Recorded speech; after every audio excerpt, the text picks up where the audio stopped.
അപ്പോൾ ഇവിടുത്തെ ജനങ്ങളെ ആകെ ബാധിക്കുന്ന നിയമമാണ് നിയമം. ആ നിയമം പാസാക്കി അയച്ചിട്ട് അത് ഒപ്പിടുകയല്ല. ആ ഒപ്പിടുകയല്ലാത്ത നാളിയെ വിളിച്ച് നിങ്ങൾ ഇവിടെ വിരുന്തോട്ടുകയും സ്വീകരിക്കുകയും ചെയ്യുന്നു എന്ന് പറഞ്ഞാൽ ഈ ഇടുക്കിയിലെ ജനങ്ങൾ വിഡ്ഢികളാണോ? മര്യാദകേടാണ് എൻ്റെ അഭിപ്രായം. എനിക്ക് അതിനോട് അമർഷവും പ്രതിഷേധവുമുണ്ട്. ആരിഫ് മുഹമ്മദ് ഖാൻ എന്ന് പറയുന്ന ഗവർണർ നിയമസഭ പാസാക്കിയ ബില്ല് ഒപ്പിടാതിരിക്കുന്നവനെ വിളിച്ച് കച്ചവടക്കാർ വിരുന്തോട്ടുന്നത് ശുദ്ധ അസംബന്ധമാണെന്നാണ് എൻ്റെ അഭിപ്രായം. മര്യാദകേടാണെന്നാണ്. ഈ കാര്യത്തിൽ ഞങ്ങൾക്ക് പ്രതിഷേധമുണ്ട്. ആ പ്രതിഷേധം രേഖപ്പെടുത്താൻ ഞാൻ ഈ അവസരം വിനിയോഗിക്കുക. നമസ്തേ. ജനം ഡിബേറ്റിലേക്ക് എല്ലാ പ്രിയപ്പെട്ട പ്രേക്ഷകർക്കും സ്വാഗതം. സംസ്ഥാനത്തെ ഭരണ തലവനെ ഈ രീതിയിൽ അധിക്ഷേപിക്കുന്നത് എം മണിയുടെ മാത്രം നയമാണോ എന്നുള്ളതാണ് ഇന്ന് ജനം ഡിബേറ്റ് ചർച്ച ചെയ്യുന്നത്. കഴിഞ്ഞ കുറേ നാളുകളായി ഗവർണറെ ഇത്തരത്തിൽ പൊതുതെരുവിൽ വെച്ചും പൊതുവേദിയിൽ വെച്ചുമൊക്കെയുള്ള അധിക്ഷേപിക്കൽ തുടരുകയാണ്. CPM അറിഞ്ഞുകൊണ്ട് തന്നെയാണോ ഈ അധിക്ഷേപങ്ങളൊക്കെ നടത്തുന്നത്? ജനം ഡിബേറ്റ് ഇന്ന് ചർച്ച ചെയ്യുന്നു. അധിക്ഷേപം അതിര് കടക്കുന്നുവോ? ചർച്ചയിൽ ഇന്ന് നമ്മോടൊപ്പം BJP പ്രതിനിധിയായി പ്രിൻറ്റു മഹാദേവ്, LDF പ്രതിനിധിയായി advocate PM Suresh Babu, proper channel പ്രതിനിധിയായി MK ഹരിദാസ് എന്നിവർ പങ്കെടുക്കുകയാണ്. അതിഥികൾക്കും പ്രേക്ഷകർക്കും ഒരിക്കൽ കൂടി സ്വാഗതം.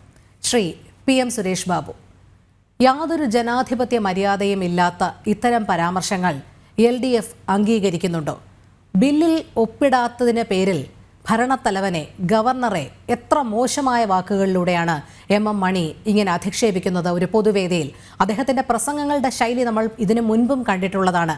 പലരെയും ഇത്തരത്തിൽ അധിക്ഷേപിക്കാറുണ്ട്. പക്ഷേ ഇപ്പോഴും ഇത് ഇങ്ങനെ അനുസ്യൂതം തുടരുകയാണ്. ഇത് ഒരു ഘടകകക്ഷി എന്നുള്ള നിലയിൽ, അല്ലെങ്കിൽ LDFിലെ മറ്റ് ഘടകകക്ഷികൾക്ക് എല്ലാവർക്കും കൂടി ഇത്തരം പരാമർശങ്ങൾ ആവർത്തിക്കരുത് എന്നൊരിക്കൽ പോലും വിലക്കാനുള്ള ധൈര്യവും വന്നിട്ടില്ല. ഇത് CPMന്റെ ഒരു നിലപാടാണോ, ഈ ധാർഷ്ട്യ മനോഭാവം?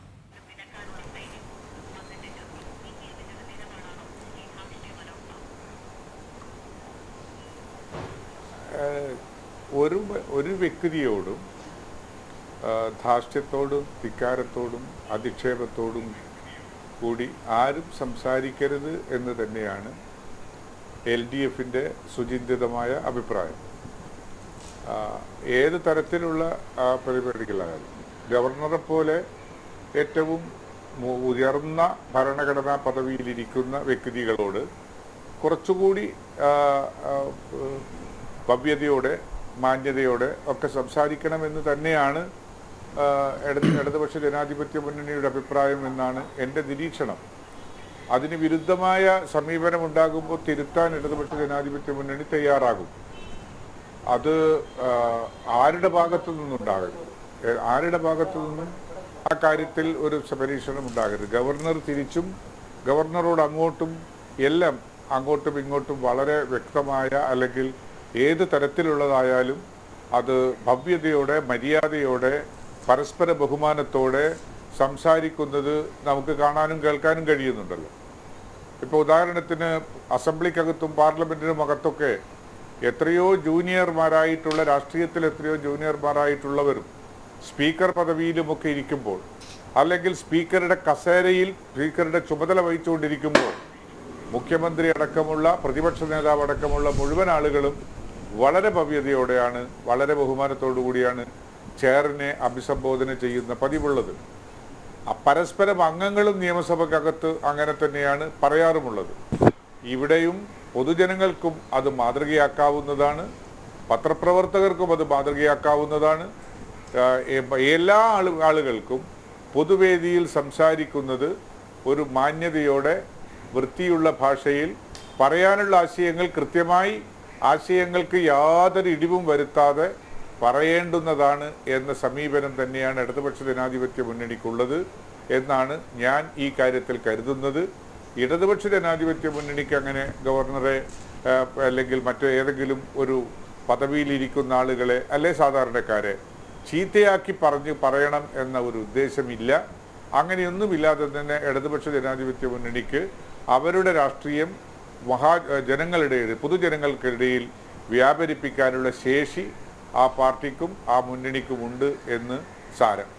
ശ്രീ സുരേഷ് ബാബു, അത് മാത്രമല്ല, ഇവിടെ ഗവർണർക്കെതിരായ പരാമർശം എന്ത് എന്നുള്ളത് നമ്മളെല്ലാവരും കേട്ടതാണ്. ഇത്രയും മോശമായ പരാമർശത്തോടു കൂടിയാണ് ഒരു വ്യക്തിയെ അധിക്ഷേപിക്കുന്നത്. ഗവർണറല്ല, ഒരു പൊതുപ്രവർത്തകനോ അല്ലെങ്കിൽ ഒരു സാധാരണക്കാരനോ ആയിക്കൊള്ളട്ടെ, ഒരു ബില്ലിൽ ഒപ്പിടാത്ത ആ വളരെ മോശം പരാമർശം, ഞാനത് ആവർത്തിക്കുന്നില്ല വീണ്ടും പ്രേക്ഷകർക്ക് മുന്നിൽ. എന്തുകൊണ്ടാണ് അങ്ങനെ ഇത്തരത്തിൽ പറയാൻ മണി ധൈര്യപ്പെടുന്നത്? കാരണം ഏത് രീതിയിലുള്ള ഈ കവല പ്രസംഗങ്ങൾക്കും കയ്യടി കിട്ടും. പാർട്ടിക്കുള്ളിൽ നിന്ന് തന്നെ അതിന് അനുകൂല നിലപാടുണ്ട് എന്നുള്ളത് കൊണ്ട് തന്നെ. കാരണം നമ്മൾ ഇതിനു മുൻപും ഇത്തരത്തിലുള്ള പല പരാമർശങ്ങളും കണ്ടിട്ടുണ്ട്. IAS ഉദ്യോഗസ്ഥരെയൊക്കെ അവൻ അവൾ എന്ന് വിളിക്കുക, പണ്ട് സമരം ചെയ്ത പെമ്പിളൈ ഒരുമയ്ക്ക് മറ്റേ പണിയാണ് എന്ന് പറയുക, ഇങ്ങനെയൊക്കെയുള്ള ഈ മോശം പരാമർശം ഇങ്ങനെ അനുസ്യൂതം നടത്തുകയാണ്. അതുകൊണ്ടാണ് ചോദിക്കുന്നത്, ഇതിനൊരു തടയിടേണ്ടേ? ഇത് ഒരു ജനപ്രതിനിധിയാണ്, എന്തുകൊണ്ടാണ് ഇത്തരത്തിൽ ഇങ്ങനെ സംസാരിച്ചുകൊണ്ടേയിരിക്കുന്നത് എം.എം. മണി?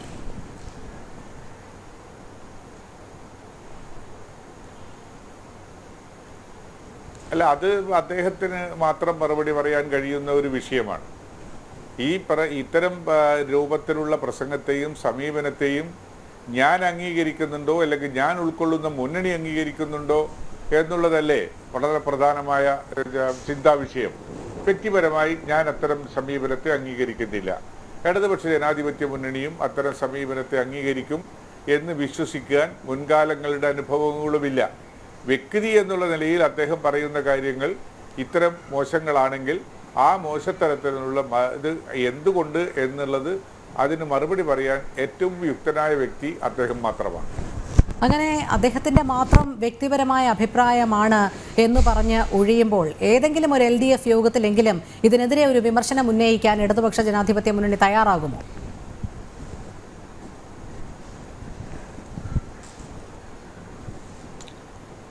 അല്ല, അത് ഇപ്പോൾ ഇടതുപക്ഷ ജനാധിപത്യ മുന്നണിക്കകത്ത് അത് ഒരു പൊതുസമൂഹത്തിൻ്റെ പ്രതിനിധികളാണല്ലോ ഇടതുപക്ഷ ജനാധിപത്യ മുന്നണിയും ഐക്യ ജനാധിപത്യ മുന്നണിയും ദേശീയ ജനാധിപത്യ മുന്നണിയുമൊക്കെ. അത് ആ പൊതുസമൂഹത്തിൻ്റെ പ്രതിനിധികളാകുമ്പോൾ പൊതുസമൂഹത്തിൻ്റെ മുമ്പിൽ അവരെങ്ങനെ അവതരിപ്പിക്കപ്പെടണം എന്നതിനെക്കുറിച്ച് ഓരോ രാഷ്ട്രീയ സംവിധാനങ്ങൾക്കും ഒരു കാഴ്ചപ്പാടുണ്ട്. ആ കാഴ്ചപ്പാടിന് വിരുദ്ധമായി ആരുടെ ഭാഗത്തു നിന്നെങ്കിലും പ്രവർത്തനങ്ങൾ ഉണ്ടാകുമ്പോൾ അവരെ കടിഞ്ഞാണിടാനുള്ള ഇന്റേണൽ ആയിട്ടുള്ള മെക്കാനിസവും ആ മുന്നണിക്കുണ്ടാകും. അതുകൊണ്ട് അത്തരം ഇന്റേണൽ മെക്കാനിസത്തിലൂടെ തിരുത്തലുകൾ ആവശ്യമുള്ള ഘട്ടങ്ങളിലൊക്കെ തിരുത്താൻ തയ്യാറാകുമെന്ന് തന്നെയാണ് വിചാരിക്കുന്നത്. ശരി, താങ്കളിലേക്ക് എത്താം. ശ്രീ പ്രിൻറ്റു മഹാദേവ്, കഴിഞ്ഞ കുറേ നാളുകളായി ഗവർണർക്കെതിരെ തെരുവിൽ SFIയുടെ കരിങ്കൊടി പ്രതിഷേധം അരങ്ങേറുകയാണ്. പലപ്പോഴും പോലീസ് തന്നെ അതിന് ഒത്താശ നൽകുന്ന കാഴ്ച നമ്മൾ ആദ്യ ഘട്ടങ്ങളിലൊക്കെ കണ്ടതാണ്. പക്ഷേ കാറിൽ നിന്ന് ഇറങ്ങി അദ്ദേഹം തുറന്ന ചർച്ചയ്ക്ക് ആരെങ്കിലും തയ്യാറുണ്ടോ, എൻ്റെ അടുക്കിലേക്ക് വരൂ എന്ന് പറഞ്ഞ് ഇറങ്ങിയപ്പോൾ ഒളിച്ച് മാളത്തിൽ ഒളിക്കുന്ന SFI പ്രവർത്തകരെയാണ് കണ്ടത്. തുടർന്നും ഗവർണർ അതേ നിലപാട് തന്നെ സ്വീകരിച്ചു. പക്ഷേ സർക്കാരിൻ്റെ അറിവോടുകൂടി, പാർട്ടിയുടെ അറിവോടുകൂടി തന്നെയാണ് ഇത്തരത്തിലുള്ള പല അതിക്രമങ്ങളും ഗവർണർക്ക് നേരെ ഉണ്ടായത്. പലപ്പോഴും പല പരാമർശങ്ങളും മന്ത്രിമാരുടെ ഭാഗത്തു നിന്നും ഉണ്ടായി. ഇപ്പോൾ ഏറ്റവും ഒടുവിലായി M.M. മണിയുടെ പരാമർശമാണ് വിവാദമായിരിക്കുന്നത്. ഭൂനിയമ ഭേദഗതി ബില്ലിൽ ഒപ്പിടാത്ത ഗവർണറെ അദ്ദേഹം പരാമർശിക്കുന്നത് ഏറ്റവും നികൃഷ്ടമായ ഭാഷയിലാണ്. ഒരു ജനപ്രതിനിധി ഒരു പൊതുവേദിയിൽ ഇത്തരത്തിലുള്ള പരാമർശം നടത്തുമ്പോൾ ഞാൻ നേരത്തെ സൂചിപ്പിച്ചതുപോലെ തന്നെ തനിക്ക് അനുകൂലമായ നിലപാട് തന്നെ പാർട്ടിക്കുള്ളിൽ നിന്ന് ഉണ്ടാകും. ഗവർണർക്കെതിരെ താൻ ഇത്തരം പരാമർശങ്ങളൊക്കെ നടത്തിയാൽ താൻ മുഖ്യമന്ത്രിയുടെ പ്രീതിക്ക് പാത്രമാകും എന്നുള്ളൊരു മനോഭാവത്തിന്റെ അടിസ്ഥാനത്തിൽ തന്നെയാണോ M.M. മണിയുടെ ഇത്തരത്തിലുള്ള പ്രസ്താവനകൾ വരുന്നത്?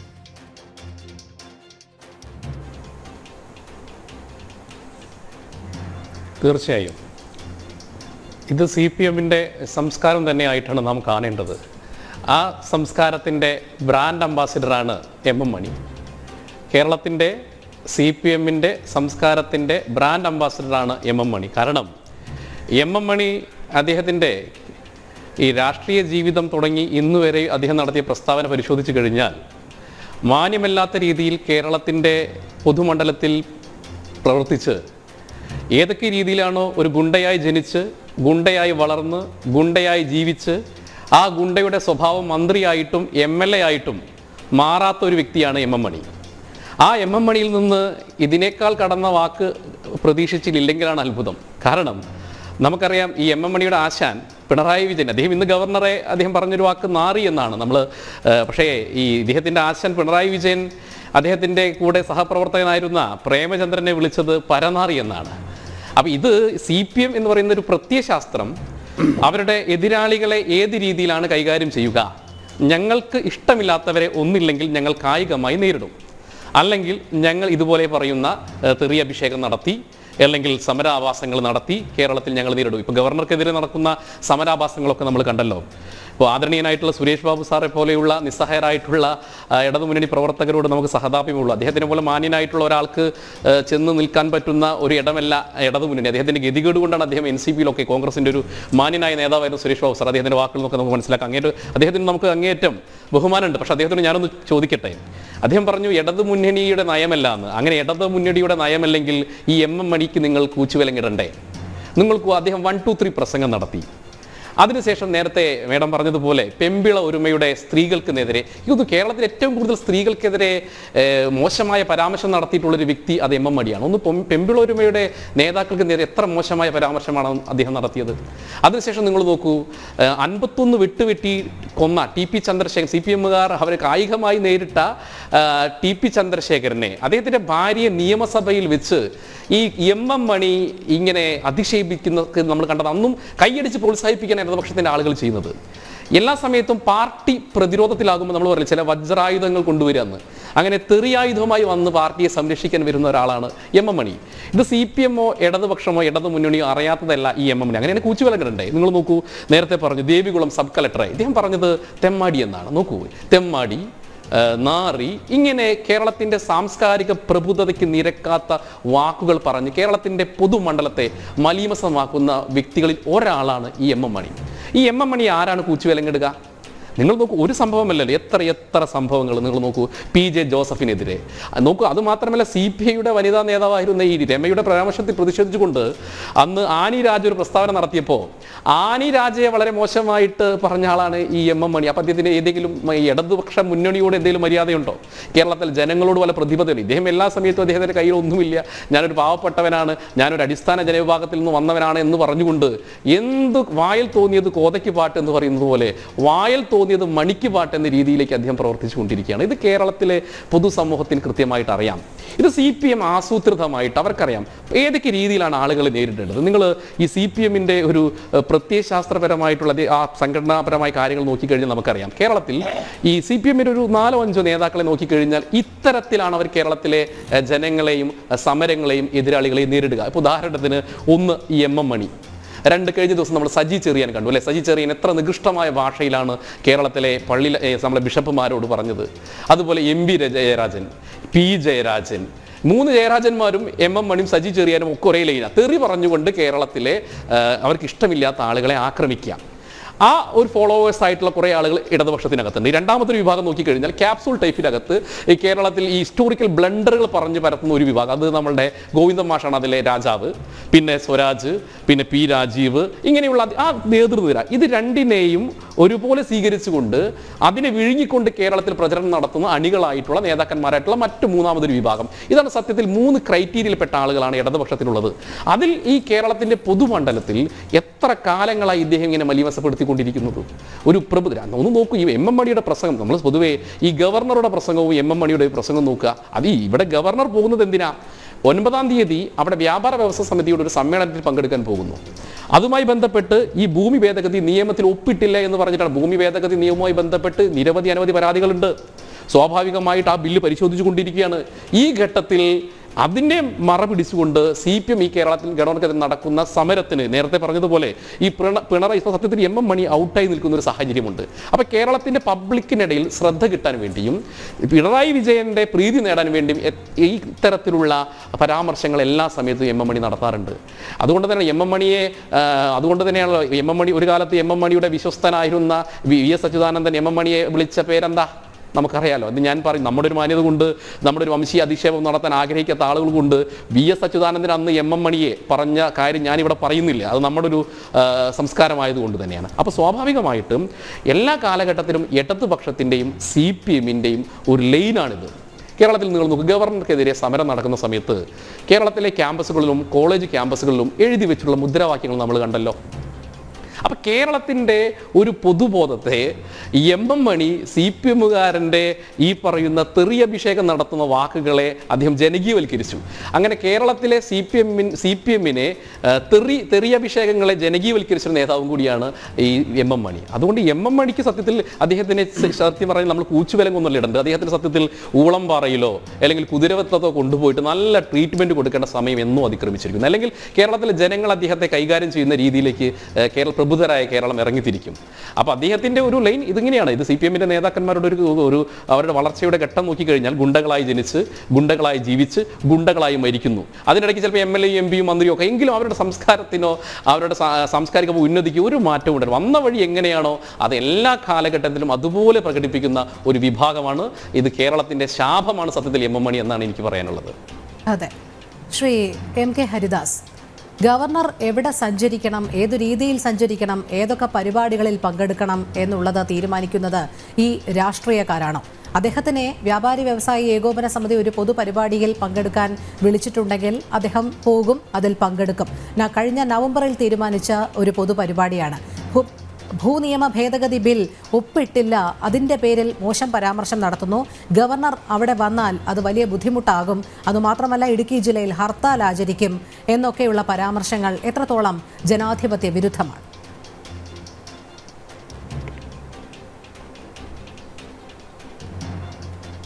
ഞാൻ ഈ ചർച്ചയുടെ തുടക്കത്തിൽ ആദ്യം തന്നെ ശ്രീ സുരേഷ് ബാബുവിനെ ഒരു അഭിനന്ദനം പറയുകയാണ്. കാരണം ഇങ്ങനെ ശാന്തമായിട്ട് ഈ വിഷയത്തിനെ കൈകാര്യം ചെയ്യാൻ ഇടതുപക്ഷത്തു നിന്നും ഈ ചർച്ചയിൽ ഹാജരായ ഞാൻ അദ്ദേഹമായിട്ട് ആദ്യമാണ് ചർച്ചയ്ക്ക് ഇരിക്കുന്നത്. രണ്ടാമത്തെ ഒരു കാര്യം പറഞ്ഞു കഴിഞ്ഞാൽ ഗവർണർ ഒപ്പിടാത്ത എല്ലാ ബില്ലുകളെ കുറിച്ചിട്ടും ഗവർണറോട് പക്ഷം ചേരാൻ എനിക്ക് സാധ്യമല്ല. അത്യാവശ്യം വേണ്ട 1-2 ബില്ലുകൾ അതിലുണ്ട്. അതിൽ പ്രധാനമാണ് ഈ ഭൂമി തരംമാറ്റലുമായി, ഭൂവിനിയോഗ ബില്ലല്ല, ഭൂമി തരംമാറ്റലുമായിട്ടുള്ള ബില്ലിലെ ഭൂമി തരം മാറ്റുന്നതിന് അധികാരം നൽകുന്ന സബ് കളക്ടർമാർക്ക് അധികാരം നൽകുന്ന ഒരു ബില്ല് ഈ ഗവർണർ പിടിച്ചു വെച്ചിട്ടുണ്ടെങ്കിൽ അത് കേരളത്തിലെ ജനങ്ങളിൽ നിന്ന് നെട്ടോട്ടോടുകയാണ്. അതായത് വർഷങ്ങളോളം തങ്ങൾ താമസിച്ച ഭൂമിയും വീടും തങ്ങളുടേതാണെന്ന് വരുത്തി തീർക്കാൻ വേണ്ടി നെട്ടോട്ടോടുകയാണ്. കാരണം എന്താ, നമ്മുടെ റവന്യൂ ഓഫീസുകളിൽ വേണ്ടത്ര സജ്ജീകരണങ്ങളില്ല. അപ്പോൾ സബ് കളക്ടർമാർക്കും അവരുടെ കീഴിലുള്ള ഉദ്യോഗസ്ഥർക്കും കൂടി അതിന് അനുവാദം നൽകുന്നൊരു ബില്ല് അദ്ദേഹം പിടിച്ചു വെച്ചിട്ടുണ്ട്. അതേസമയത്ത് സർവകലാശാലകളെ കുറിച്ചിട്ടും ഇവിടുത്തെ ലോകായുക്തയെ കുറിച്ചിട്ടൊക്കെ ഗവർണർ പിടിച്ചു വെച്ച ബില്ലുകൾ യഥാസ്ഥിതിയോടുകൂടി തന്നെയാണ്. അത് അങ്ങനെ തന്നെ പിടിച്ചു വെക്കണം. അതിനെ പറ്റിയിട്ട് വളരെയധികം ആലോചിച്ച് ഒപ്പിടുകയും വേണം. അപ്പോൾ ഗവർണറുടെ എല്ലാ നടപടികളോടും പൂർണ്ണമായി യോജിക്കുന്ന ഒരു വ്യക്തിയല്ല ഞാൻ എന്ന് പറയട്ടെ. അതുമാതിരി തന്നെ കോൺഗ്രസിലത്തെ K. സുധാകരൻ, ഇപ്പോഴത്തെ KPCC പ്രസിഡന്റ്, ഈ മണിക്ക് സമാനമായിട്ടുള്ള രീതിയിൽ രാഷ്ട്രീയ നേതാക്കളെയും തങ്ങൾക്ക് എതിരാളികളെയും അങ്ങേയറ്റം മോശമായ രീതിയിൽ പല സമയത്തും പറഞ്ഞിട്ടുള്ള കാര്യങ്ങൾ ചർച്ചകളിൽ പങ്കെടുത്തിട്ടുള്ള ആളാണ് ഞാൻ. അതുകൊണ്ട് തന്നെ അതിനെ അനുസ്മരിച്ചുകൊണ്ട് പറയട്ടെ, എം മണിക്ക് മൂക്കുകയറിടേണ്ട സമയം അതിക്രമിച്ചു. ഇവിടെ ശ്രീ സുരേഷ് ബാബു പറഞ്ഞിട്ടുള്ള ഒരു കാര്യം അങ്ങേയറ്റം തെറ്റാണ്. തിരുത്താൻ എല്ലാ സമയത്തും ഇടതുപക്ഷം തയ്യാറായിട്ടുണ്ട്. ആരെ തിരുത്താൻ തയ്യാറായിട്ടുണ്ട് എന്നാണ് പറയുന്നത്?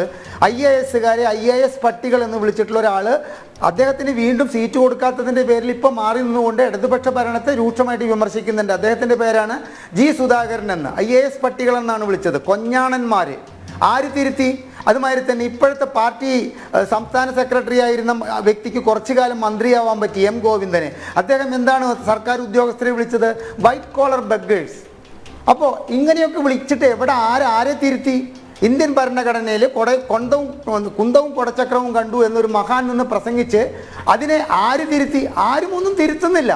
അതുകൊണ്ട് തന്നെ ഇപ്പോൾ സഭാ മേലധ്യക്ഷന്മാരെ അങ്ങേയറ്റം മോശമായിട്ട് അതേ വ്യക്തി വീണ്ടും അപമാനിച്ചപ്പോഴും ആരും ഒന്നും തിരുത്തിയില്ല. ഭാഗികമായി ഞാനത് പിൻവലിക്കുന്നു എന്ന് പറയുന്നു.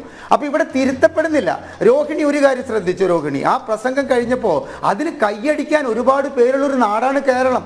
അദ്ദേഹത്തെ വീണ്ടും പ്രോത്സാഹിപ്പിക്കുകയാണ്. 1, 2, 3 പ്രയോഗം നടത്തിയിട്ട് 3 പേരെ തല്ലിക്കൊന്നിട്ട് 3 സ്ഥലത്തായിട്ട് 3 വിധത്തിൽ കൊലപാതകം ചെയ്തു എന്ന് പറഞ്ഞപ്പോൾ ഇന്നത്തെ മുഖ്യമന്ത്രി അന്ന് പറഞ്ഞത് എന്താണ്? അതൊരു ശൈലി, നാട്ടുശൈലി പ്രയോഗമാണെന്നാണ് പറഞ്ഞത്. ഇദ്ദേഹത്തിൻ്റെ നാട്ടുശൈലി പ്രയോഗം കേരളത്തിലെ ഇദ്ദേഹത്തെ ആരാധിക്കാത്ത മറ്റ് ജനങ്ങൾ അനുഭവിക്കണമെന്ന് ഒരു പാർട്ടി സെക്രട്ടറി എങ്ങനെയാണെന്ന് പറയുക? ഇപ്പം അദ്ദേഹം മുഖ്യമന്ത്രിയായപ്പോൾ അദ്ദേഹത്തിൻ്റെ വാക്കുകൾ കടമെടുത്തുകൊണ്ടായിരിക്കണം ഒരുപക്ഷെ ഈ മണി എന്ന് പറയുന്ന വ്യക്തി അദ്ദേഹത്തിന് ഒരു ഓമനപ്പേര് നൽകിയിട്ടുണ്ട്, മണി ആശാൻ. എന്തിൻ്റെ ആശാൻ? കൊടുങ്ങല്ലൂർ ഭരണിപ്പാട്ടിൻ്റെ കൃതികൾ എഴുതുന്ന വ്യക്തി എന്ന നിലയ്ക്കുള്ള ആശാൻ എന്നുള്ള പ്രയോഗമാണോ? ചിലവരൊക്കെ മണിയാശാൻ സമൂഹ മാധ്യമങ്ങളിൽ കാണാം. എന്ത് ആശാൻ പ്രയോഗമാണ്? ഒരു വ്യക്തിയെ അത്തരത്തിലൊരു കാര്യം പറയുമ്പോൾ അദ്ദേഹം നൽകുന്ന ഒരു സന്ദേശമെങ്കിലും ജനങ്ങൾക്ക് ബോധവൽക്കരിക്കാൻ ഉതകിയെങ്കിൽ അത് ഒരു ആശാൻ എന്ന പ്രയോഗം വേണം. ഈ ഒരു 5 വർഷം മന്ത്രിയായിരുന്ന വ്യക്തിയാണ് ഇയാൾ ഈ 5 വർഷം മന്ത്രിയായിരുന്നിട്ട് അത് കഴിഞ്ഞിട്ട് ഇപ്പം അദ്ദേഹം ഉടുമ്പൻചോല MLA ആണ്. എന്താണ് ഇത്തരത്തിലുള്ള വാക്കുപ്രയോഗങ്ങളിലൂടെ, ഇത്തരം അസഭ്യ പ്രയോഗങ്ങളിലൂടെ അദ്ദേഹം എന്ത് സന്ദേശമാണ് പാർട്ടി പ്രവർത്തകർക്കും കേരളത്തിലെ നികുതിദായകർക്കും നൽകുന്നത്? ഒരു കാര്യം ഈ മണി അടക്കമുള്ളവർ മനസ്സിലാക്കണം. വിദ്യാഭ്യാസപരമായും ഭരണഘടന അരച്ചു കലിക്ക് കുടിച്ചതിൻ്റെ പേരിലായാലും ഇപ്പോഴത്തെ ഗവർണറെ വെല്ലാൻ ഇവിടുത്തെ CPM എന്ന പാർട്ടിക്ക് ആവില്ല. കാരണം അദ്ദേഹത്തോടുള്ള വിയോജിപ്പുകളൊക്കെ പറയുമ്പോൾ തന്നെ അദ്ദേഹത്തിൻ്റെ അറിവും അദ്ദേഹത്തിൻ്റെ നോളജും കാര്യങ്ങൾ ഇന്ത്യ എന്താണെന്നുള്ള അദ്ദേഹത്തിൻ്റെ അറിവിനെക്കുറിച്ച് അതിൻ്റെ ഒരു ഇങ്ങേ അറ്റത്ത് പിടിച്ചു നിൽക്കാൻ പോലുമുള്ള കഴിവില്ലാത്തവരെ ഈ ഇരുട്ടത്ത് നിന്ന് നഗ്നത കാണിക്കുന്ന പോലെ ഇത്തരത്തിലുള്ള പ്രയോഗങ്ങളൊക്കെ നടത്തിയിട്ട് എന്താണ് നേടാൻ പോകുന്നത്? ഇവിടെ ഹൈക്കോടതി ജഡ്ജിമാരെ ചുംബന്മാർ എന്ന് വിളിച്ചിട്ട് അത് പ്രകാശം പരത്തുന്ന എന്ന വാക്കിലുള്ള അർത്ഥമാണെന്ന് വരുത്തി തീർക്കാൻ ശ്രമിച്ചവരാണ് ഈ CPM. അതാരാണ് തിരുത്തിയത്? അത്തരക്കാരാണ് ഇവരെ പ്രോത്സാഹിപ്പിച്ച് വിടുന്നത് എന്നുള്ള കാര്യം നമ്മൾ മനസ്സിലാക്കണം. അപ്പോൾ എല്ലാ കാലത്തും CPM എന്ന് പറയുന്ന പാർട്ടിയുടെ ഒരു വലിയ, ഞാനിപ്പോഴും CPM കമ്മ്യൂണിസ്റ്റ് പാർട്ടി ഓഫ് മാർക്സിസ്റ്റിൻ്റെ ഒരു പ്രവർത്തകൻ തന്നെയാണ് കേട്ടോ. പക്ഷേ അത് പിണറായിസവുമായിട്ട് അതിന് ബന്ധമില്ല. അപ്പോൾ ഞാൻ ഒരു BJP-കാരനോ ഞാനൊരു കോൺഗ്രസ്സുകാരനോ ആണെന്ന് ശ്രീ സുരേഷ് ബാബുവും ധരിക്കേണ്ട, ഇത് കാണുന്നവരും ധരിക്കേണ്ട. ഒരു കമ്മ്യൂണിസ്റ്റ് ആദർശത്തിൽ ഇടതുപക്ഷ ആദർശത്തിൽ വിശ്വസിക്കുന്ന ഒരു വ്യക്തിയാണ് ഞാൻ. അപ്പോൾ ഈ കമ്മ്യൂണിസ്റ്റ് പാർട്ടിയുടെ എല്ലാ കാലത്തും എതിരാളികളെ തോൽപ്പിക്കാൻ അവർ എടുക്കുന്ന ഒരു ആയുധമാണ് എന്ത്? അവരെ തെറി പറയുക. അവരെ പ്രത്യേകിച്ച് സമൂഹ മാധ്യമം നിലവിൽ വന്നതോടു കൂടിയിട്ട് എന്തായി? അത് അങ്ങേയറ്റം അതിൻ്റെ മൂർധന്യാവസ്ഥയിലെത്തി. ഈയിടെ ഈ മുഖ്യമന്ത്രി പറയുന്നൊരു വാക്ക് കേട്ടു. എന്താണ്? മോന്തായം വളഞ്ഞാൽ വീടാകെ വളയും. സത്യമാണ്, മോന്തായം വളഞ്ഞാൽ വീടാകെ വളയും. ഇനിയും ഞാൻ അദ്ദേഹത്തോട് അങ്ങോട്ടൊരു പഴഞ്ചൊല്ല് പറയുകയാണ്. ആശാനക്ഷരം 1 പിഴച്ചാൽ ശിഷ്യൻ 56 പിഴയ്ക്കും. അതാണ് കേരളത്തിൽ നടന്നുകൊണ്ടിരിക്കുന്നത്. കാരണം പരനാറി പ്രയോഗം, നികഷ്ടജീവി പ്രയോഗം, കടക്ക് പുറത്ത് എന്ന പ്രയോഗം, എടോ ഗോപാലകൃഷ്ണ എന്നുള്ള പ്രയോഗം, ഇതൊക്കെ പറഞ്ഞൊരു മുഖ്യമന്ത്രിയുടെ കീഴിലുള്ള ഒരു പാർട്ടിയുടെ ഒരു അനുയായിയായി ഇദ്ദേഹം ഒരു പ്രിൻസിപ്പൾ, ഒരു കോളേജ് പ്രിൻസിപ്പൾ എന്താണ് ഈ 5ാം ക്ലാസ് വരെ, 5ാം ക്ലാസ് എന്ന് പറയുന്നത് വെറുതെ ഒന്നുമല്ല. കഴിഞ്ഞ 1ാം പിണറായി വിജയൻ മന്ത്രിസഭയിലെ മന്ത്രിമാരുടെ വിദ്യാഭ്യാസ യോഗ്യത ചോദിച്ചപ്പോൾ PRD വകുപ്പ് എനിക്ക് തന്നിട്ടുള്ളത് എഴുതിയിട്ടുണ്ട്. ഇദ്ദേഹം 5ാം ക്ലാസ്സുകാരനാണ്. നമ്മുടെ മന്ത്രിമാർക്കോ നമ്മുടെ രാഷ്ട്രീയ നേതാക്കൾക്കോ വിദ്യാഭ്യാസം വേണ്ട എന്നുള്ള അറിവ് വെച്ചിട്ട് തന്നെ പറയട്ടെ, ഒരു സ്ത്രീ ഒരു നവകേരള മതിൽ തീർത്തവരാണ് സ്ത്രീ സംരക്ഷണത്തിന് വേണ്ടിയിട്ട്. ആ നവകേരള മതിൽ തീർത്ത പാർട്ടിയുടെ ഒരു വക്താവ് വാതിലടച്ചിട്ടിട്ട് വിദ്യാർത്ഥി നേതാക്കളുമായി എന്താണ് അതിനുള്ളിൽ ചെയ്തിരുന്നതെന്ന് നമ്മൾക്കൊക്കെ അറിയാം. പൊന്തക്കാട്ടിലെ പെൺപിളെ ഒരുമയുടെ ആൾക്കാരെ മറ്റേ പണി ചെയ്യുകയായിരുന്നു. എന്താണ് ഇദ്ദേഹം ഇതുകൊണ്ടൊക്കെ ഈ സാംസ്കാരിക ഒരു കാര്യം രോഹിണി മനസ്സിലാക്കണം. ജനാധിപത്യത്തിലെ രാജാവ് ജനങ്ങളാണ് എന്നുള്ളത് നമ്മുടെ ഇന്ത്യൻ ഭരണഘടനയിലെ ഒരു വെറും വാക്കാണെന്ന് ഇവിടെ പറയാതിരിക്കാൻ നിർത്തിയില്ല. ഞാൻ ഇന്ത്യൻ ഭരണഘടനയിൽ കുന്തവും കുടച്ചക്രവും ഒന്നും കാണുന്നില്ല. മനോഹരവും അതിവിദഗ്ധവുമായി എഴുതപ്പെട്ട ആ ഭരണഘടനയിലെ അങ്ങേയറ്റം മോശപ്പെട്ടൊരു വാക്കാണ് ജനാധിപത്യത്തിലെ രാജാവ് ജനങ്ങളാണ് എന്നുള്ളത്. തങ്ങളെ ഭരിക്കേണ്ടത് ആരാണ്? വിദ്യാഭ്യാസവും സാംസ്കാരിക ബോധവും ദീർഘവീക്ഷണവും ഉള്ള ആരെങ്കിലും ആകണം ഞങ്ങളെ ഭരിക്കണം എന്ന് പറയാനുള്ള അവകാശം ഈ രാജാക്കന്മാരായ ജനങ്ങൾക്കില്ല. ആർക്കും ആവാം, ഏത് അണ്ടനും അടകോടനും മന്ത്രിയാകാം. അവർ പറയുന്നത് എന്തെന്നും വിളിച്ചു പറയുന്നതെന്നും നമ്മൾ കേൾക്കേണ്ട അവസ്ഥ. ഒരു കാര്യം രോഹിണി കേൾക്കണം. താനൂർ ബോട്ടപകടം ഉണ്ടായി. ആ ബോട്ടപകടം ഉണ്ടാവുന്നതിന് ഒരാഴ്ച മുമ്പ് അവിടെ ഫ്ലോട്ടിംഗ് ബ്രിഡ്ജ് ഉദ്ഘാടനം ചെയ്യാമെന്ന മരുമകൻ മന്ത്രിയോടും ഈ തുറമുഖ വകുപ്പ് മന്ത്രിയോടും അവിടുത്തെ ഒരു ബോട്ടിലെ ഡ്രൈവർ പറഞ്ഞു അത്രേ, സാർ ഇവിടുത്തെ ബോട്ട് സർവീസ് നടത്തുന്നത് ശരിയായ രീതിയിലല്ല, ഇത് അപകടകരമായിട്ടുള്ള ഒരു സിറ്റുവേഷനിലാണ് നടത്തുന്നത് എന്ന് പറഞ്ഞപ്പോൾ ഈ തുറമുഖ വകുപ്പ് മന്ത്രി അയാളുടെ മെക്കിട്ട് കയറി. നിങ്ങൾ വാർത്താ മാധ്യമങ്ങളാണ് അത്തരത്തിൽ വാക്ക് ഉപയോഗിച്ചത്. അത് കഴിഞ്ഞിട്ടുള്ള ചർച്ചകളിൽ ഞാൻ ഈ മെക്കിട്ട് കയറി എന്ന പദം ഒന്ന് ഉപയോഗിച്ചു. അന്ന് ഈ തട്ടം വിവാദം കേരളത്തിൽ കൊണ്ടുവന്ന് പ്രശസ്തനായ അനിൽകുമാർ എന്ന് പറയുന്ന അദ്ദേഹം ആ ചർച്ചയിൽ പറഞ്ഞത് എത്ര മോശമായ പരാമർശമാണ് ഈ വ്യക്തി നടത്തുന്നത്, ഇങ്ങനത്തെവരെയാണോ ചർച്ചയ്ക്ക് കൊണ്ടുവരുന്നത്? ഈ മെക്കിട്ട് കയറുക എന്ന് പറഞ്ഞു കഴിഞ്ഞാൽ ഇത്ര മോശം പരാമർശമാണോ രോഹിണി? അപ്പം മറ്റുള്ളവർ പറയുന്ന വാക്കുകളിലെ നാനാർത്ഥങ്ങളെ കീറി മുറിച്ചുകൊണ്ട് അവരെ ബത്സിക്കാൻ തയ്യാറാവുന്ന ഇടതുപക്ഷ ജനാധിപത്യ മുന്നണി നേതാക്കന്മാർ ആദ്യം തന്നെ ഇത്തരം വിടുവായത്തരങ്ങൾ പറയുന്ന മണിയെ പോലുള്ളവരെ നിയന്ത്രിക്കണം, സജി ചെറിയാനെ പോലുള്ളവരെ നിയന്ത്രിക്കണം. ഇപ്പോൾ രോഹിണി ഒരു കാര്യം മനസ്സിലാക്കണം. ഞാനെന്ന നികുതിദായകൻ പറയുന്നു, അല്ലെങ്കിൽ എന്നെ പോലുള്ളവർ പറയുന്നു, എന്നെ ഭരിക്കുന്നവർ സാംസ്കാരിക ബോധമുള്ള ഒരു വ്യക്തിയായിരിക്കണം എന്ന് പറഞ്ഞാൽ ഈ സജി ചെറിയാൻ അതിനുള്ള അർഹതയുണ്ടോ? എന്നെ ഭരിക്കുന്നവർ സദാചാര ബോധമുള്ള വ്യക്തികളായിരിക്കണം എന്ന് പറഞ്ഞു കഴിഞ്ഞാൽ ഈ ഗണേഷ് കുമാറും ഈ AK ശശീന്ദ്രനും അതിന് അർഹതയുണ്ടോ? അതുപോലെ തന്നെ എന്നെ ഭരിക്കുന്ന വ്യക്തിക്ക് അത്യാവശ്യം വിദ്യാഭ്യാസം വേണമെന്ന് പറഞ്ഞാൽ ഈ മണി എന്നെ ഭരിച്ചു പോയതാണ്, അത് ജനങ്ങളുടെ അവകാശമാണെന്ന് പറഞ്ഞാൽ അത് പറയാൻ എനിക്ക് അവകാശമുണ്ടോ? അത്തരമൊരു സാഹചര്യത്തിൽ ജീവിക്കുന്ന ജനങ്ങൾക്ക് വേണ്ടിയിട്ട് ചെയ്യാനുള്ളത് ഇടതുപക്ഷ ജനാധിപത്യ മുന്നണിയായാലും അതിൻ്റെ നേതൃത്വ സ്ഥാനത്തിരിക്കുന്ന CPM ആയാലും ഇത്തരം വിടുവായത്തരങ്ങളെ അപ്പോഴപ്പോൾ നിയന്ത്രിക്കണം. ഇദ്ദേഹത്തിൻ്റെ ഈ വാമൊഴി വഴക്കം, പിണറായി വിജയന്റെ ഭാഷയിലെ വാമൊഴി വഴക്കം കേൾക്കാത്തവരാരാളുള്ളത്? ചെറ്റ. ആരെയെ വിളിച്ചത്? മാത്യു കുഴൽനാടനെയും പ്രതിപക്ഷ നേതാവിനെയും. ഇത് കേൾക്കേണ്ടവരാണോ അവർ? അല്ല. അത് കഴിഞ്ഞപ്പോൾ എന്താ? പെമ്പിള ഒരുമയിലുള്ളവർക്ക് കേട്ടത് നമ്മൾ പറഞ്ഞു കഴിഞ്ഞു. ഇദ്ദേഹത്തിന് ആരും എന്തും വിളിക്കാം. ഇത്തരം പരാമർശങ്ങളും ഇത്തരം വിരോധാഭാസപരമായിട്ടുള്ള അസഭ്യങ്ങളും പറഞ്ഞപ്പോൾ ഒരു മൃഗത്തിൻ്റെ ചിത്രവും ഇദ്ദേഹത്തിൻ്റെ ചിത്രവും ശാരീരികമായ സാമ്യമുണ്ടെന്ന് പറഞ്ഞിട്ട് സമൂഹ മാധ്യമത്തിൽ വന്നപ്പോൾ അതിട്ടവരെ അങ്ങേയറ്റം അവഹേളിക്കാൻ ഇദ്ദേഹത്തിന് കൈയടിച്ച് പ്രോത്സാഹിക്കുന്നവർ തയ്യാറായി. അത് അവരുടെ അവകാശമാണെന്ന് ഇവർ എന്തുകൊണ്ട് ചിന്തിക്കുന്നില്ല? ഞാൻ അതിനോട് യോജിക്കുന്നില്ല. ജനനം കൊണ്ടൊരു വ്യക്തിക്കുള്ള വൈകല്യങ്ങളെ അങ്ങേയറ്റം അപഹസിക്കുന്നത് അങ്ങേയറ്റം തെറ്റാണ്. ഞാൻ അതിനെ തെറ്റായിട്ട് തന്നെ കണ്ടിട്ട് ഞാൻ സമൂഹ മാധ്യമത്തിൽ പോസ്റ്റ് ഇട്ട വ്യക്തിയാണ്. പക്ഷേ അങ്ങനെ ചെയ്തവരെ ബത്സിക്കാൻ ഇദ്ദേഹത്തിന് കൈയടിക്കുന്നവർക്ക് എന്ത് അവകാശമാണുള്ളത്? അത് അവരുടെ ഇത് MM മണിയുടെ അവകാശമാണ് അദ്ദേഹത്തിന് എന്തും പറയാനുള്ളത് എന്ന് പറയുന്നത് പോലെ തന്നെയല്ലേ അത്? അപ്പോൾ ഇത് നിയന്ത്രിക്കേണ്ട സമയം കഴിഞ്ഞു. ഇതിൻ്റെ തെറ്റുകാരായിട്ട് നമ്മൾ കാണേണ്ടത് CPM നേതൃത്വത്തെയാണ്. നമ്മൾ ഹൈക്കോടതി ജഡ്ജിമാരായ പരമോന്നത പദവിയിലിരിക്കുന്നവരെ ശുംഭന്മാർ എന്ന് വിളിച്ചവരെയും തിരുത്തിയിട്ടില്ല ശ്രീ സുരേഷ് ബാബു. ഈ മണിയെയും തിരുത്തിയിട്ടില്ല, സജി ചെറിയാനെയും തിരുത്തിയിട്ടില്ല, G സുധാകരനെയും തിരുത്തിയിട്ടില്ല. തിരുത്തേണ്ട സമയം അതിക്രമിച്ചിരിക്കുന്നു എന്നുള്ള പാഠം ബംഗാളിൽ നിന്നും ത്രിപുരയിൽ നിന്നും പഠിക്കാത്ത നിങ്ങൾക്ക് രാജസ്ഥാനിൽ ഉണ്ടായിരുന്ന 2 സീറ്റ് കൂടി നഷ്ടപ്പെട്ടിട്ടും അഹങ്കാരത്തിന് യാതൊരു കുറവും വന്നിട്ടില്ല എന്ന് വേണം മനസ്സിലാക്കാൻ രോഹിണി. അതെ, തീർച്ചയായും. വളരെ പെട്ടെന്ന് തന്നെ ചർച്ചയിലേക്ക് തിരികെ എത്താം ഇടവേളയ്ക്ക് ശേഷം. അധിക്ഷേപം അതിരുകടക്കുന്നുവോ? ചർച്ച തുടരുന്നു. ശ്രീ PM സുരേഷ് ബാബു, ഇത്തരം പരാമർശങ്ങൾ തിരുത്തപ്പെടേണ്ടതാണ് എന്നാണ് താങ്കൾ ചർച്ചയുടെ ആമുഖമായി പറഞ്ഞത്. പക്ഷേ എവിടെ തിരുത്തുന്നു, എവിടെ തിരുത്തപ്പെടുന്നു എന്നുള്ളതാണ് MK ഹരിദാസ് താങ്കളോട് ഉന്നയിച്ച ചോദ്യം. ശരിയാണ്, എവിടെയൊക്കെയാണ് ഇത്തരം പരാമർശങ്ങൾ തിരുത്തപ്പെടുന്നത്? ഒരു തവണയെങ്കിലും തിരുത്തപ്പെട്ടിരുന്നുവെങ്കിൽ ഇതൊന്നും വീണ്ടും ആവർത്തിക്കപ്പെടില്ലായിരുന്നല്ലോ. പകരം വീണ്ടും ഒരുപക്ഷെ ഏതെങ്കിലും കാരണവശാൽ മന്ത്രിസ്ഥാനം രാജിവെക്കേണ്ടി വന്ന സജി ചെറിയാൻ തിരികെ മന്ത്രിസഭയിൽ കയറിയതുപോലെ തന്നെ കാലക്രമേണ ഇതൊക്കെ വാമൊഴി തഴക്കമായി മാറും എന്നുള്ള കണക്കുകൂട്ടലിലാണോ CPM? അതോ LDFിലെ ഒരു ഘടകകക്ഷിക്ക് പോലും ഇത് ഒരു യോഗത്തിലെങ്കിലും തുറന്നു പറയാനുള്ള ആർജവമില്ലാത്തത് കൊണ്ടാണോ ഇതിപ്പോഴും തുടരുന്നത്?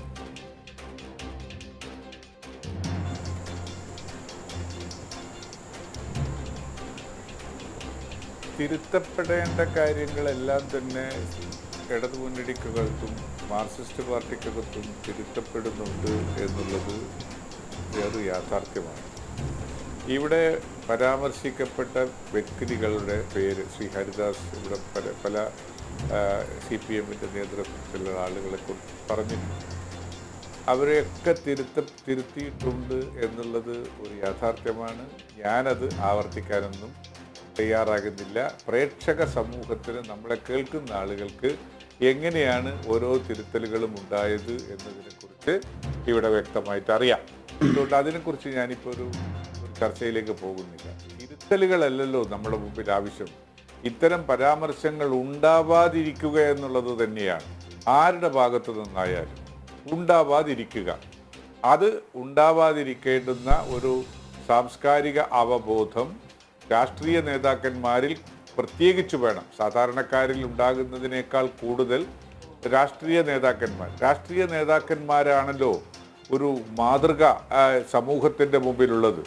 അവരെയാണല്ലോ ഈ രാജ്യത്തെ ജനങ്ങൾ അവരുടെ ഒരു ജീവിതത്തിൻ്റെ എല്ലാ ദിശകളും ക്രമീകരിച്ചെടുക്കുവാൻ അധികാരത്തിൻ്റെ ചെങ്കോലും കൊടുത്ത് അസംബ്ലിക്കകത്തും പാർലമെൻറ്റിനകത്തേക്കും പറഞ്ഞയക്കുന്നത്. അതുകൊണ്ട് തിരുത്തലുകളേക്കാൾ കൂടുതൽ ഉണ്ടാവാതിരിക്കാനാണ് പരിശ്രമിക്കേണ്ടത് എന്ന് പറയാൻ ഞാൻ ആഗ്രഹിക്കുന്നതോടൊപ്പം അങ്ങനെ വരുന്ന ചില അപവാദങ്ങളെ തിരുത്തേണ്ടതുമാണ് എന്ന് ഒരിക്കൽ കൂടി ആവർത്തിക്കാൻ ഞാൻ തയ്യാറാവുകയാണ്. ഒരു കാര്യം മാത്രമേ നമ്മുടെ മുമ്പിൽ ഇവിടെ പറയാൻ ആഗ്രഹിക്കുന്നുള്ളൂ.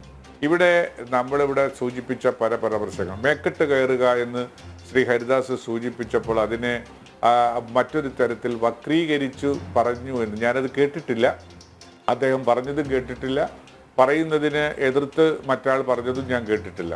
പക്ഷേ മേക്കെട്ട് കയറുക എന്ന് പറയുന്ന ഒരു വാക്കിൽ യാതൊരു തെറ്റും ഏതെങ്കിലും ഒരു അർത്ഥത്തിൽ അത് ഒരു ശ്ലീലമല്ലാത്തതോ ഒന്നുമല്ല.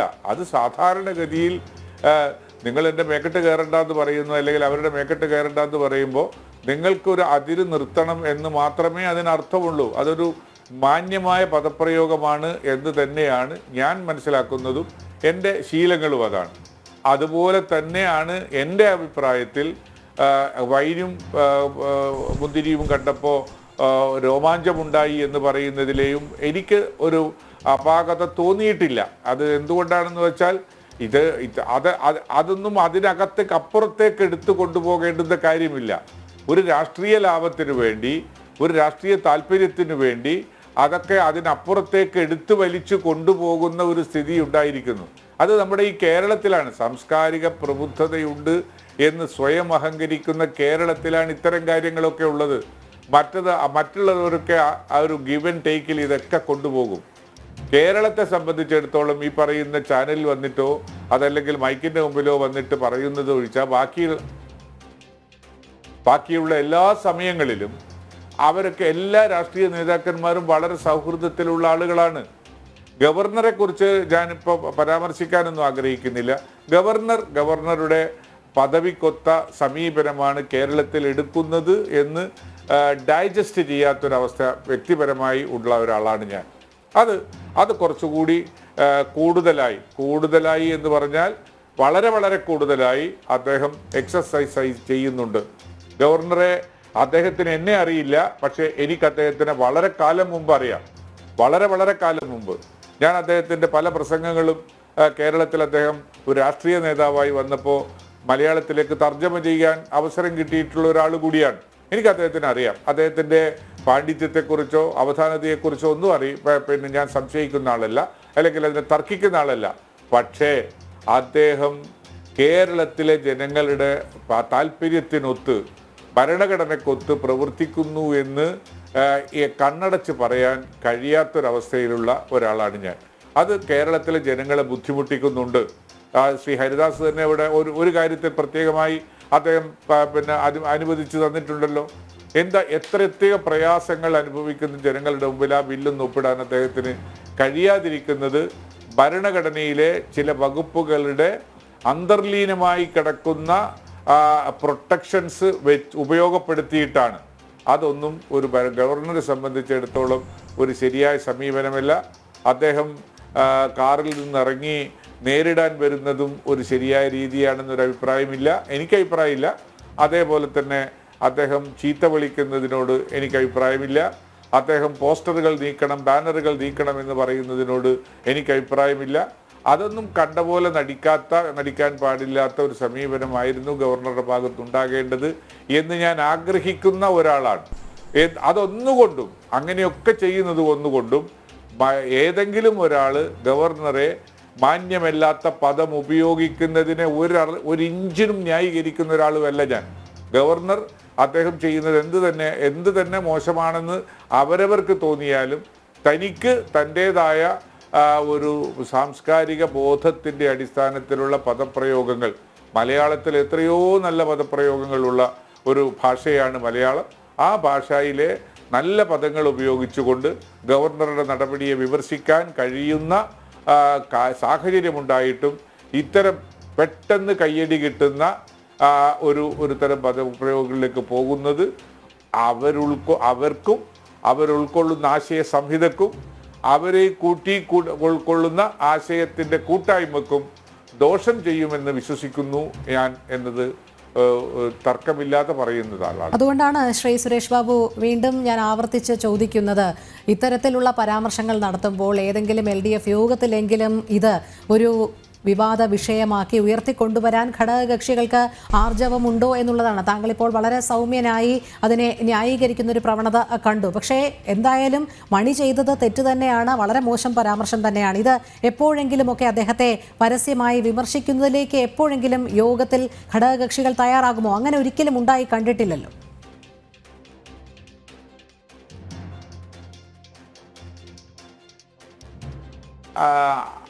അത് അത്തരം രീതി ഒരു മുന്നണി സംവിധാനത്തിലില്ല.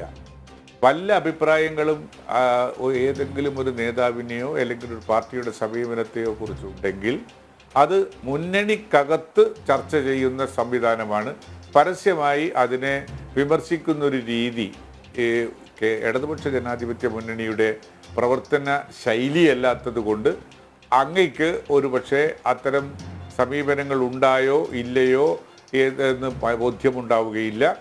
രാഷ്ട്രീയമായി എന്തൊക്കെയാണ് ഇടതുപക്ഷ ജനാധിപത്യ മുന്നണിയിൽ നടക്കുന്നത് എന്നതിനെക്കുറിച്ച് എനിക്ക് വ്യക്തിപരമായി ഒരു അറിവൊന്നുമില്ല. കാരണം ഞാൻ ആ മുന്നണി യോഗങ്ങളിൽ പങ്കെടുക്കുന്ന ആളല്ല. എന്നാലും ഒരു രാഷ്ട്രീയ പാർട്ടിയും മാന്യത വിട്ടുള്ള ഒരു സമീപനത്തെ അംഗീകരിക്കാത്തവരായതുകൊണ്ട് എല്ലാ കാലഘട്ടങ്ങളിലും അതനുസരിച്ചിട്ടുള്ള തിരുത്തലുകൾ ആവശ്യമാണെന്ന് മുന്നണിക്കകത്ത് ആവശ്യപ്പെട്ടിട്ടുണ്ടാകും. അത് കോൺഗ്രസ് നയിക്കുന്ന മുന്നണിയെപ്പോലെ അത് പുറത്തു വന്ന് പുറപ്പുറത്ത് കയറി അത് കൂവി വിളിച്ച് പറയുന്ന ഒരു സംവിധാനം ഇടതുപക്ഷ ജനാധിപത്യ മുന്നണിക്ക് ഇല്ലാത്തത് കൊണ്ട് ഒരു പക്ഷേ പൊതുജനങ്ങൾ അറിഞ്ഞു കാണുകയില്ല. ശരി, അങ്ങനെ മുന്നണി യോഗങ്ങളിൽ വളരെ രഹസ്യമായി തിരുത്തപ്പെടുകയാണെങ്കിൽ അത് മാറേണ്ട സമയം പല നേതാക്കളെ സംബന്ധിച്ചും അതിക്രമിച്ചു കഴിഞ്ഞിരിക്കുന്നു. അവരൊക്കെ ഇപ്പോഴും അത്തരം പരാമർശങ്ങളിൽ തന്നെ നിൽക്കുകയാണ്. അതുകൊണ്ട് ഈ മുന്നണി യോഗത്തിൽ ഏതു തരത്തിലുള്ള വിമർശനമാണ് വരുന്നത്, അവരെ എങ്ങനെയാണ് തിരുത്തേണ്ടത് എന്നുള്ളത് പൊതുസമൂഹത്തിന് അറിയില്ല എന്നുള്ളതൊരു വസ്തുത തന്നെയാണ്. പക്ഷേ അവർ തിരുത്തപ്പെടുന്നില്ല എന്നുള്ളത് മറ്റൊരു വസ്തുതയായി അവശേഷിക്കുകയുമാണ്. തിരികെ എത്താം ഇടവേളയ്ക്ക് ശേഷം.